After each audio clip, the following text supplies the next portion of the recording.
大家好，我现在在贵州从江，这里属于大山深处。今天来看一个中国传统古村落啊，叫做占里村，它是属于一个侗寨。我们看了很多侗寨，还有苗族这些等等啊，通过空中的画面看到这里有很多房屋。那正常来讲的话，一个有这么多房屋的村落啊，人口应该很多。我们走了其他的侗寨，这么大范围的，那可能有几千个人，但是这里刚好相反。那这个侗寨的人口呢，可能还不到1000人。那其实有一点呢，我们平时出去跟别人聊天，别人就会问你啊，你有几个兄弟姐妹？啊，你父母有几个兄弟姐妹？那特别是几十年前，那父母的兄弟姐妹啊特别多，有5、6个的。那在这个村呢，一般基本上都是2个，而且呢，98%是一儿一女。我们说的组成一个好字嘛。这个是非常奇特的，关键是有一点呐，它这个村落从1952年到2000年的时候，整个村寨只增加了10个人，也就是说，几乎为零，50年的时间，这个村落基本就人口没有增长。为什么？那这个就跟这个村落有关系，它很好的控制了人口的增长，也就是人口的平衡设置的非常好。我们现在准备进村里面看一下，这是村口。大家发现这个是什么？我们走进去看一下啊。这些是稻谷，摘下来的稻谷。我们正常的稻谷是收割起来要晒嘛，那它这个地方呢，其实也叫做晒稻谷，只不过呢，它这里的说法叫禾晒。这边呢，全是属于粮仓。这些粮仓储存粮食的。就跟吊脚楼一样的，都是一样的。我在地门侗寨也看到很多这样的粮仓，它现在这些还保存下来了。走到这个村落，这上面呢有很多标识牌，这里写的吴姓家训家风，因为这个侗寨啊基本都是姓吴的，计发生育守古训，一儿一女享无伦。你像这个就说的儿子多没有田种，女儿多没有银子带。那么这个村人口为什么控制得这么好呢？那就得从他的祖先说起。大概700年前，有2个姓吴的人来到这里定居。那么一开始那个时候开荒嘛，因为这里比较是贫穷，是荒地，所以那个时候最开始是鼓励人口增长，因为人多才能种植粮食也好，或者开发。但是慢慢的呢，人口太多了，那么就影响了生活质量。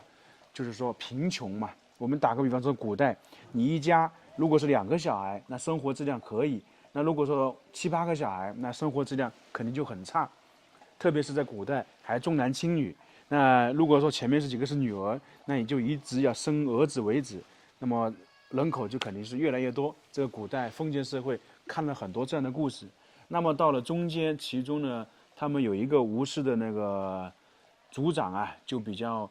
我们说开明，比较有想法，他就在鼓楼里面召集村子里面的人商量，就定下规矩，就是从今以后，我们这个占里村啊，这个寨子里面，所有的每家每户只能生2个小孩，最好是一儿一女，并且当时还有个药师，他呢有一种所谓的浣花草，也是在网上看到的。等一下我们也去找这个药师了解一下，就是说。有这个浣花草能决定你生儿生女，那么通过这些，慢慢的，他就一直控制了这个村里面的人口。就我后面发现呢，1952年到2000年，这差不多50年的时间，这个地方人口只增长了10位，就整个村子里面的人口啊，基本是等于0。为什么会说到2000年呢？因为大概2005年这个地方通了公路之后，那么很多人就外出了，就相当于说男孩子也好，女孩子也好，很多出去打工的、出去读书的，那么这些可能就很多人就可能在外面定居。随着社会的发展，那慢慢的所有的都变了。那这个村呢，现在被称为中国人口文化村，也是中国古村落。所以说大概就是这么由来的。我们刚刚说到这个村50年才增加10个人，就是他们人口呢比较均衡。那么其实呢，按照当地的说法以及网上一些资料说，他们就是有个所谓的浣花草，当时有个药师，然后结合我身后这2口井，一左一右，然后确定生儿还是生女。你想打个比方说，他第一胎是儿子，那么吃了那个浣花草，还有我旁边这个井水，那就能生女儿。反之亦然，吃了浣花草和这口水，那就是生男孩。所以说，他们这个村就是通过这种方法一直传承下来，一直控制人口。基本上每家每户都是一儿一女，那不是完全的，大概是90%以上。所以说这个很奇特。但是按照我们来讲的话，现在科学来讲的话，其实就是他们这个村的祖先呢有先见之明，能够很好的控制人口的增长，因为他们祖先就了解人口太多，特别是古代，那么是产生贫穷的一种很重要的方式。人口太多，那么就是说的大家各方面的条件就会不如人口少的，所以呢才有这种控制人口的方式。那么还有一点呢，我们说古代呀重儿轻女，很多电视也好，资料也好，都会经常演绎，是说前面如果生了女儿，那么就后面一定要生个儿子。在这个地方不存在。首先，它基本是一儿一女；另外呢，他们是讲究男女平等，真正的男女平等啊。我们经常说嫁出去的女儿泼出去的水，她是没有继承权的，在古代。但是呢，在这个地方不一样，它是儿女同等继承，就是说儿子继承田跟地，因为这可能就是说一般种田的嘛，苦力都是男主外女主内嘛。那么女儿呢，继承布和银这2种，所以呢，她才是真正讲究男女平等。也就是说，他们在几百年前就已经有这种方式了，是不是很了不起？另外一种呢，他这里呢，男子啊不外娶，女子呢不外嫁。但是呢，我们很多人会以为那是不是近亲结婚？其实不是的，他们也是要隔了好多代，并且我们说的。像古代，娶表姐呀、表妹呀，或者是嫁给表弟表妹这些他这里是绝对不允许的。所以说，他们尽管说是嫁娶在本村，但是呢，相隔的还是比较远。所以这个就是他们一些村呢控制人口一些方式方法。我们现在来看一下这个水啊，这个水很清澈，大家见过这种没有？这个农村才有啊，一般我们说现在的瓢啊都是这种塑料的或者是铁的，不锈钢的，但是有些地方还保持了这种比较传统的竹子的。